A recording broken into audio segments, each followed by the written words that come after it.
What's understood doesn't have to be explained. The presumptive top overall pick in the 2025 draft minted as such shortly after 8 Eastern. Cam Ward tabbed as the franchise guy in Tennessee. CBS Sports' Aditi Kinkhabwala caught up with QB1 shortly after. Cam, we've presumed this for quite some time, but now that it's official, what feels different? That I finally can find somewhere to live now. I can start looking at houses, and I'm ready. I've been dreaming of this, and I'm glad I get to do it in Nashville. Head coach Brian Callahan told us that from the very first meeting, he thought this might be a fit. When did it start feeling right for you? Really after the season in Miami, when I found out when they had lost that game to Houston, they got the first pick, I knew it was destiny. Just seeing that team and what they went through just a year ago, I plan on, getting there and trying to change things around. I want to win a lot of games with those guys, and, I just want to be a good teammate at the end of the day. In your conversations with Coach Callahan and knowing the quarterbacks that he's worked with, what are you most looking forward to? Just learning more from him every day. I still got a lot to learn in the NFL and in my football career, but I'm doing it behind one of the best, offensive minds out there and one of the best head coaches out there. So I'm ready to get to work. I'm ready to sit with him, the OC, the quarterback coach, and, the defensive staff and learn what they do too. And who's the first new teammate you've heard from? The first new teammate, I would say C. Rid. I heard from him, Tony Pollard as well, and Lockett. Is Ridley asking for the ball? You already know he's going to ask for the ball, but I'm going to make sure I give it to him, though. All right, perfect. Thank you, and congratulations. Congratulations there in order for a dream realized by Cam Ward and 31 others in round one of the NFL draft. A look at your top 10, where the Jags trade up from 5 to 2 for the two-way star in Travis Hunter. Cleveland now owning the Jags' 2026 first and more. Ashton Jeanty becomes the highest drafted running back since Saquon some 7 years ago. Ted McMillan, your first true wideout, selected at 8 to Carolina. The goal always being get out of the top 10 next season. Post-draft is presented by Geico. Switch and save. Get more with Geico. Joe Musso, pleased to be alongside our draft experts in Ryan Wilson and Rand Carthon. Fellas, long night, lot to sink our teeth into. And Rand, I want to go to you first here because you have an intimate understanding of that player and that place, the marriage in Tennessee. How do you like that fit? And how does Cam Ward start the process of going about fulfilling that promise of being the first overall? I think it's a great fit, and you lean on Brian Callahan's experience in working with quarterbacks from young guys to the older guys, and he understands how to meet every quarterback at every point of their career in which they are. And so in the next step for Cam is to get in the building, get situated, and then just put his head down and just go to work and spend as much time as he can with offensive coordinator Nick Holtz and quarterback coach Bo Hardegree and just learn this offense, get into it, and just also build a relationship and a rapport with his new receiving core. He hasn't worked with these guys, but you have a Calvin Ridley, you just signed a Tyler Lockett, and you're getting a Traylon Burks coming off of injury. And so you got those guys now, and now you know where you're going to be, and now you can start building a rapport with them.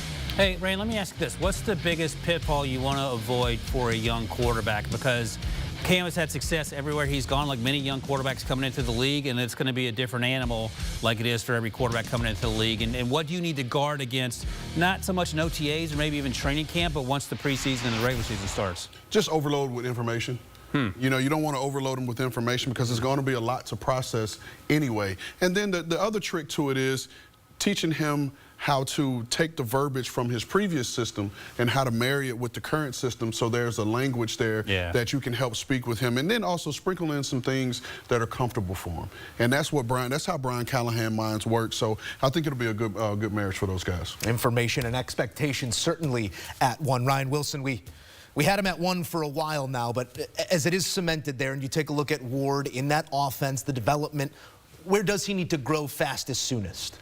That was going to be my follow-up, and we talked about this last year. And again, Joe, we all know that you're a Bears fan, but one of the things that Caleb had to work on early was not playing so much hero ball, which is what he had to do at USC because in part of the offensive line struggled. Same thing with Jaden Daniels, but it felt like the marriage in Washington was better for him with Cliff Kingsbury in terms of helping him have success early on. And I think that's the thing with Cam. He plays a lot of hero ball, and I would imagine he had these conversations throughout the process with teams asking him, why would you not take the check down here, and how are we going to get you to be able to take the check down at the next level? Because as you know, sacks are going to come fast and furious if you try to do too much every single play.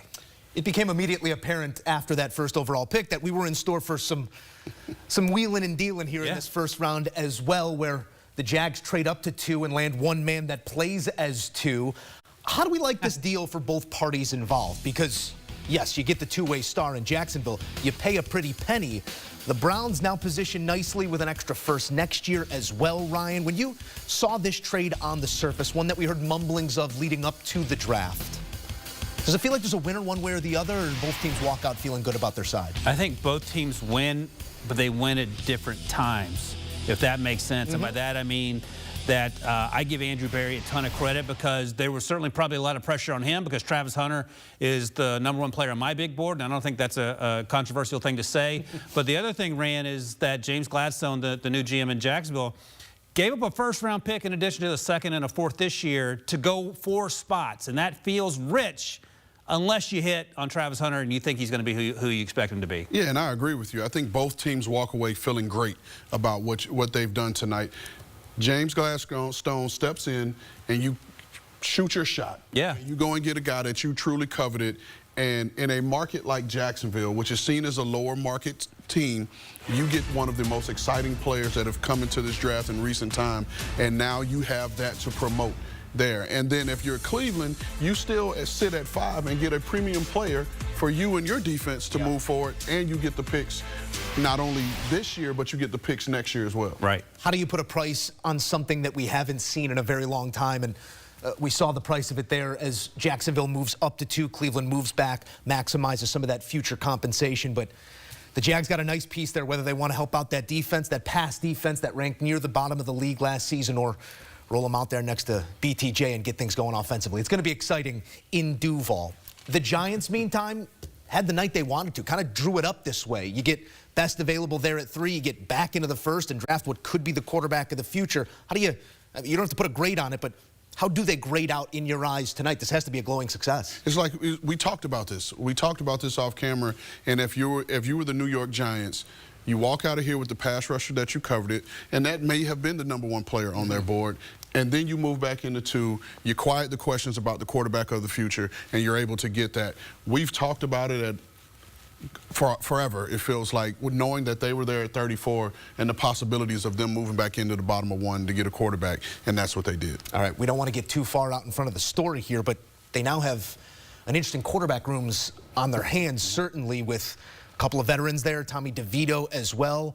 You have a head coach and a general manager, Ryan, that don't necessarily have time on their side. What does the management of this quarterback room look like moving forward? That's the big question, right? And as you reminded me, ownership is running out of patience with the direction of the organization, and you brought in Brian Dable to get the quarterback situation fixed. First year with Daniel Jones worked out, and then things went sideways, and now Daniel Jones is no longer there. And here's the other thing to keep in mind, and not to throw a wet blanket on the first day of the draft if you're a Giants fan, but historically when 2 quarterbacks or fewer go in round 1, the second quarterback taken almost never works out. The only exception is 2008 with Matt Ryan going first and then Joe Flacco.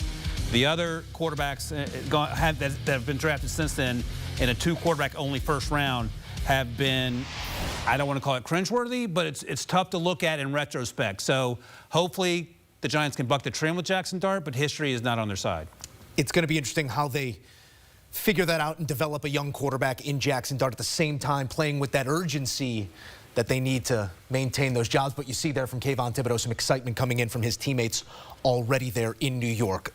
The biggest story perhaps, and there were quite a few of them, is the story that was not made, that being Shedeur Sanders sliding to day 2 of the NFL draft. Ryan, as recent as 2 months ago, we were talking about this kid as a potential 1-1. Now we're talking about day 2. How do you process it? It's hard to process. Like I'm trying to find the words here, in part because, okay, Shedeur Sanders wasn't for everyone, and we knew that coming through this process. Some teams weren't crazy about the way he interviewed, and that's okay. But there seemed to be, and I think Rand would agree, that if Kenneth Grant were gone for the Steelers, they might give serious consideration to Shedeur there. They have a huge need at quarterback. It didn't happen. They took Derek Harmon, and that's the direction they chose to go. But I now don't know where Shedeur comes off the board because we've talked about the Giants trading back into the first round to get a quarterback. We knew that the New Orleans Saints like Jaxson Dart. They now pick at 40. Do they like Shedeur enough to take him there? And if he gets past there and you get back to the Pittsburgh Steelers, well, they don't have a second-round pick this year. So it may take future draft considerations if that's something they're considering. I mean, for me, I don't get it. And I know that the game in the NFL has changed in terms of the quarterback position. There was a time where the dual threat quarterback, if you will, was not. And they were said that you have to be able to stand in the pocket, process, and play quarterback. But this is what Shedeur does. The cyclical nature of the sport has turned us to the flip side of that coin now. Correct. And we're talking about the all-time leader in college football history in terms of completion percentage. And that's one of the things that matters in playing the quarterback position. So, again, I really feel like at the end, he will go into a really good situation. And as if he was not already motivated enough to prove himself, he's going to be even more motivated now. Yeah, you talk about a chip on the shoulder, and Pittsburgh perhaps reworking some things to get back into that second round, like you mentioned, but they were staring at him there at 21, and they instead go interior. We saw a number of defensive tackles, I believe 4 or 5. Three technique types drafted here in the first round. And one thing to add, and you have to take this into consideration when taking this quarterback, let's just say it is Pittsburgh. They figure out a way to get back in. Okay. Now you have a young quarterback who's going to be your future as a second-round pick, who after 3 years, if he plays well, you're going to have to go back and renegotiate and get that done versus taking him in one where you can kind of string it along with the fifth-year option and possibly even a franchise tag. You also have to look him in the eye and say, we didn't love you at 21, but man, we moved back to 45 and we love you at 45. I want to ask quickly, do you think maybe there was any concern or trepidation or hesitation because the Kenny Pickett thing didn't work out in 2022 as a first-round pick? It felt like at the time that was a reach, and maybe they're wanting to be careful of crossing that bridge again? I don't think, and this is no disrespect, I don't think you can put Shedeur's tape and Kenny Pickett's tape next to each other and say, oh, we don't want to repeat that mistake again, because it's not the same. It doesn't look the same. Maybe you put Shedeur's tape and Aaron Rodgers' tape side by side, and you're looking at the immediate future of the Pittsburgh Steelers. Neither of those are currently Pittsburgh Steelers. We will make that here, just strike that into the record. We also have a running back come off the board as early as we've seen in the last 7 years, and Ashton Jeanty making his way to Las Vegas. Rand, my eyes immediately go to who's going to be the guy scheming things up here. We're not on the Smurf turf anymore. We're in Vegas, and we got to get things turned around quickly, and you have to do it for us. Chip Kelly is going to be the mind that moves this man. How do you like that marriage? I love it, because if you look at a Chip Kelly's offense, it's always been about spreading the defense apart horizontally, and it's going to create those natural run creases in there when they get in those shotgun run formations. And so this is what Ashton Jeanty does. He gets the ball downhill, he hits it and he gets it, and then he's a tough tackle. So I like the fit, because there is a chance for him to, I mean, let's go back. He had 1,900 yards rushing after contact. And so now we got a player and a scheme that he may not get touched until he gets to the second level.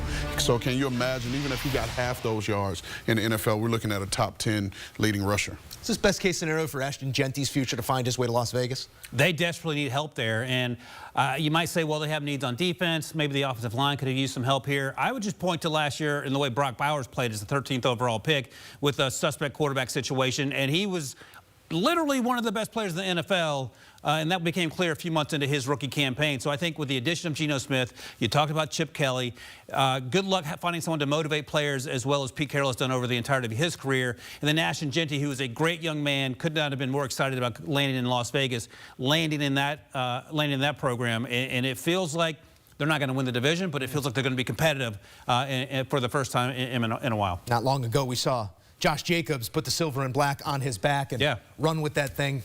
Ashton Jeanty going to be asked to do a lot of the same here with other needs still existing for Vegas. Gentlemen, great work as always. We got plenty more coming here on CBS Sports HQ after night 1 of the NFL Draft. Taking a look at your running backs selected in the top 10. Bijan was 8th overall, Saquon 2nd back in 2018. Ashton Jeanty heading to the Strip.